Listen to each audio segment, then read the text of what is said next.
তো জমির খতিয়ানে এই অংশ বা শেয়ারটা হচ্ছে সবচেয়ে গুরুত্বপূর্ণ। অর্থাৎ আপনার জমির কোনো দাগে যদি আপনার নামটি থাকে, আপনার খতিয়ান নম্বরটি দেওয়া থাকে, আর এই যে অংশ বা শেয়ার সেখানে যদি 0 থাকে, অর্থাৎ কোনো যদি শেয়ার না থাকে, তাহলে আপনার এই জমিতে কোনো অধিকার থাকবে না। তো এই যে শেয়ার বা অংশ সেটা কিভাবে ভাগ করবেন সেটাই আজকের এই ভিডিওতে আপনারাকে জানাবো। অর্থাৎ আপনার জমির রেকর্ডে বা পর্চাতে যে শেয়ার বা যে অংশটা রয়েছে সেটা কম রয়েছে না বেশি রয়েছে সেটা আপনি নিজের থেকে কিভাবে জানবেন, বা শেয়ার ভাগ করার যে নিয়ম রয়েছে সেই প্রসেসটা আজকের এই ভিডিও চলুন আপনাকে দেখিয়ে দিচ্ছি। তো অবশ্যই ভিডিওটি ভালো লাগলে শেয়ার করবেন এবং চ্যানেলে নতুন হয়ে থাকলে অবশ্যই চ্যানেলটিকে সাবস্ক্রাইব করে রাখবেন। তো দেখো, রেকর্ড কাগজে এইগুলো হচ্ছে শেয়ার বা অংশ, আর এগুলো হচ্ছে জমির পরিমাণ। অর্থাৎ এই যে একজন ব্যক্তির এখানে খতিয়ানের নাম রয়েছে, একজন ব্যক্তির নাম, খতিয়ান নম্বর রয়েছে, এখানে পিতার নামটি রয়েছে, শেয়ারটা রয়েছে এবং জমির পরিমাণটা দেওয়া রয়েছে, আর এখানে মন্তব্য রয়েছে যেটা যে কোনো ক্ষেত্রে থাকতে পারে। তো এই যে অংশর পরিমাণ কত রয়েছে 714, জমির পরিমাণ কত রয়েছে 4 ডিসমিল বা 4 শতক, অর্থাৎ 4 শতকের শেয়ার হচ্ছে 714।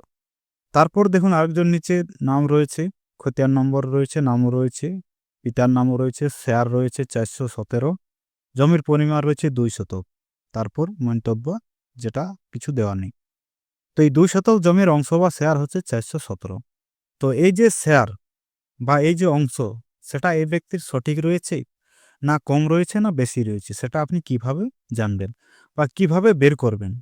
অর্থাৎ জমির এই যে অংশ বা শেয়ার সেটা কিভাবে আপনি বের করবেন? হয়তো ধরুন কোনো ব্যক্তির কাছ থেকে আপনি 2 শতক জমি কিনেছেন, আপনার রেকর্ডও হয়ে গেছে। তাহলে আপনার 2 শতক জমি অনুযায়ী আপনি শেয়ারটা আপনার ঠিক রয়েছে কিনা রেকর্ডে সেটাও আপনি জানতে পারবেন। কিভাবে করবেন দেখাচ্ছি, চলুন আপনারাকে। তো এখানে যে এই যে অংশগুলো রয়েছে, যতগুলো অংশীদারের নাম রয়েছে, টোটাল যদি অংশটা আপনি যোগ করেন তাহলে অংশটা দাঁড়াবে কত? 10,000। অর্থাৎ একটা প্লটের যে টোটাল যে অংশ বা শেয়ার সেটা থাকে 10,000। আর এই যে জমির যে টোটাল পরিমাণ সেটা আপনারা উপরে দেখুন, জমির এইখানে মোট জমির পরিমাণটা দেওয়া রয়েছে 56 ডিসমিল বা 56 শতক, দাগ নম্বরটা এখানে দেওয়া রয়েছে 371। তো এটা হচ্ছে সার্চিং কপিটি। যদি আপনি এই কপির ডিজিটাল পর্চাটে বের করেন বা ডিজিটাল সার্চিং তথ্যটি যদি বের করেন, তো দেখুন ওই প্লটের এটা হচ্ছে ডিজিটাল কপি। দেখুন এখানে প্লট নম্বর রয়েছে 371 এবং শেয়ারগুলাও দেখুন সেম সেটাই রয়েছে, যেটা আপনাকে দেখালাম 714 শেয়ার, জমির পরিমাণ কত রয়েছে 4 শতক বা 4 ডিসমিল, নামটাও সেই ব্যক্তিরই রয়েছে। তো এভাবে যদি আপনি ডিজিটাল দাগের তথ্যটি বের করেন তাহলে মোট শেয়ারটা এখানে নিচে দেওয়া থাকে। দেখুন এখানে মোট শেয়ারটা কত দেওয়া রয়েছে, দেখুন 10,000, জমির পরিমাণটা 56 ডিসমিল বা 56 শতক। কিন্তু বাংলা হোমের সার্চিং তথ্যটি যদি আপনি বের করেন তাহলে এখানে টোটাল যে শেয়ার সেটা কিন্তু ভাগ করা থাকে না, বা টোটাল যোগফলটা এখানে শেয়ারে দেওয়া থাকে না। তো এটা বের করার জন্য আপনার কি করতে হবে, 10,000 ইন্টু জমির পরিমাণ কত রয়েছে 4 শতক, তাহলে 4 শতক ভাজিত মোট জমির পরিমাণ কত রয়েছে 56 ডিসমিল বা 56 শতক। তাহলে জমির অংশ বা শেয়ারটা দেখুন বের হয়েছে কত 714.28। সেটাকে এখানে রাউন্ড ফিগারে লেখা হয়েছে, দেখুন 714 অংশ, 4 শতক জমির অংশ বা শেয়ার হচ্ছে এটা। তো এভাবে আপনার পর্চা বা খতিয়ানের যে অংশ সেটা আপনি জমির পরিমাণ থেকে বের করে দেখে নিতে পারেন। যেমন এর নিচে দেখুন দুইজন ব্যক্তির অংশ বা শেয়ারটা একই রয়েছে 595, কিন্তু জমির পরিমাণ কত রয়েছে, একজনের 3, একজনের আছে 4, কিন্তু শেয়ারটা এখানে সেম রয়েছে।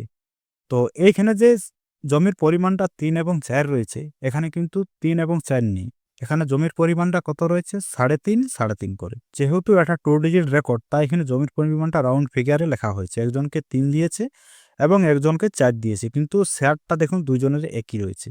তো এই ধরনের রেকর্ডের ক্ষেত্রে জমির যে অংশ বা শেয়ারটা যদি আপনি বের করেন তাহলে এখানে আপনাকে 3 দেওয়া যাবে না, বলবে না, এখানে আপনাকে 3.5 করতে হবে। আর নিচের যে ব্যক্তির 4 শতক জমি রয়েছে সেক্ষেত্রেও আপনাকে এখানে 3.5 করে, তাহলে আপনার এই সঠিক শেয়ারটি আসবে। দেখুন এখানে দিয়েছি 10,000 মোট শেয়ার ইন্টু 3.5 ভাজিত 56, তাহলে শেয়ারটা কত আসে দেখুন 625, কিন্তু এখানে শেয়ারটা কত দেওয়া রয়েছে দেখুন 595। অর্থাৎ এই যে ব্যক্তির শেয়ার সেটা কিন্তু এখানে ভুল রয়েছে। অর্থাৎ আপনি যদি কোনো ব্যক্তির কাছ থেকে জমি ক্রয় করেন তাহলে আপনার রেকর্ড হওয়ার পর যে জমির পরিমাণটা আপনার পর্চাতে বা খতিয়ানে রয়েছে সে অনুযায়ী আপনার রেকর্ডে শেয়ারটা রয়েছে কিনা সেটা আপনার এই প্রসেসে বের করে জেনে নিতে পারেন।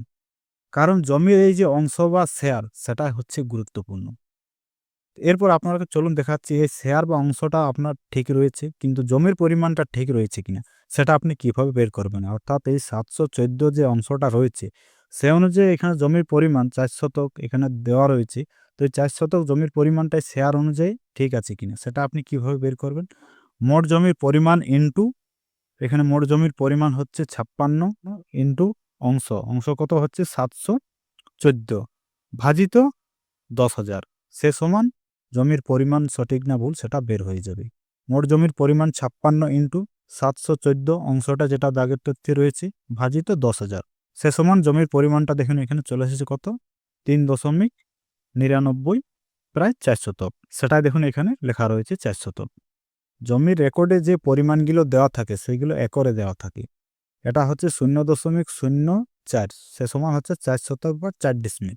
নিচেরটা হচ্ছে 0.40 অর্থাৎ 40 শতক বা 40 ডিসমিল। তো এইভাবে জমির শেয়ার থেকে পরিমাণটা আপনি বের করতে পারবেন। অর্থাৎ মোট জমির পরিমাণ ইনটু আপনার অংশ বা শেয়ার ভাজিত 10,000। আপনার শেয়ার অনুযায়ী জমির পরিমাণটা ঠিক রয়েছে কিনা সেটা আপনি এভাবে নিজেই বের করে দেখে নিতে পারবেন। তো যাই হোক জমির শেয়ার ভাগ কিভাবে করবেন সেটা আজকের এই ভিডিওতে আপনাদেরকে জানালাম। সমস্যা থাকলে অবশ্যই মতামত ভিডিওর কমেন্টে জানাবেন। চ্যানেলে নতুন হয়ে থাকলে পরবর্তী দিনে জমি সংক্রান্ত ভিডিও দেখার জন্য অবশ্যই চ্যানেলটিকে সাবস্ক্রাইব করে রাখবেন।